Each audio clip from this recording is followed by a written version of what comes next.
Dissident Broadsheet, Volume 1, Issue 2. This issue, Ukraine versus the Axis of Allies.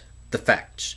On February 22, 2014, amid violent protests and turmoil, former Ukrainian President Viktor Yanukovych is removed from office by the Ukrainian parliament and promptly disappears. By the end of the month, pro-Russian forces had seized control of the Crimean parliament and 2 Crimean airports, and Yanukovych, now wanted on charges of mass murder, had resurfaced in the Soviet Union, Russia. And by March 21st, Crimea was formally annexed by Russia amidst heavy international criticism.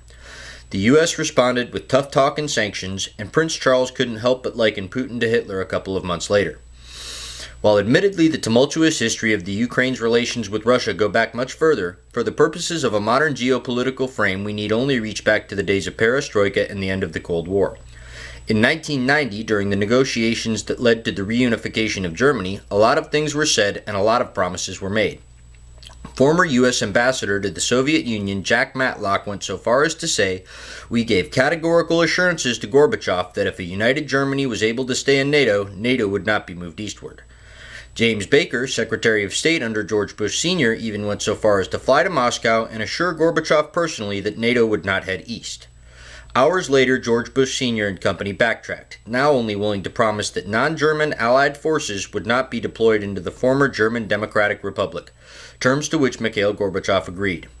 Although one could argue that Gorbachev's country was in no sort of economic position to fight Washington's terms, it is more important to note that any thoughts of a NATO expansion any further east would not have been taken at all seriously at the time. So what's all of this got to do with Crimea? Well, while the West feigns ignorance as to why there's a problem at all, former Cold Warrior Vladimir Putin has not kept the secret of what he thinks of NATO's missile defense shield, and definitely views it as infringing on his territory, although his reasons for moving into Crimea run far deeper than that. Much like the EU and US reasons for claiming legitimate political and military interest in Ukraine, Putin used the massive civil unrest as pretext to stabilize Crimea and their naval interests there by taking it. The Ukrainians themselves are seemingly being used as pawns by various power players to destabilize the region. Who exactly is destabilizing the Ukraine? A more astute question to ask would probably be who isn't.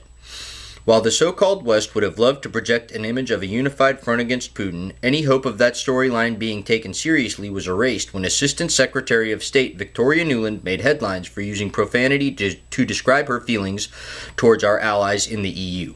While her F-bomb was what made headlines, the rest of her conversation was far more telling about the U.S. role in the destabilizing of the Ukraine. The phone call made it abundantly clear that the U.S. was meddling in a sovereign nation's affairs, politics, and elections. It also made it clear that the EU was doing the same, just not in lockstep with Washington. Even though Nuland promptly apologized, it did not stop former White House Press Secretary Baghdad Bob from suggesting that Russia was responsible for the release of the recorded conversation, and State Department spokeswoman Jen Psaki from calling the telephone tap a new low in Russian tradecraft, seemingly ignoring the White House's everybody does it defense of its own wiretaps of foreign government officials. Even the New York Times got in on the fun as a mouthpiece for the State Department to misrepresent photos as proof of Russian special forces' involvement in the region, a story which they half-heartedly retracted 2 days later while still trumpeting Washington's official narrative. None of this discounts that it is all but certain Russian special forces and intelligence operatives are performing unacknowledged activities in both Crimea and the rest of the Ukraine. And while RT is an unapologetic mouthpiece for Vladimir Putin's worldview, its allegations that the U.S. has mercenary forces in the region certainly sound like our modus operandi.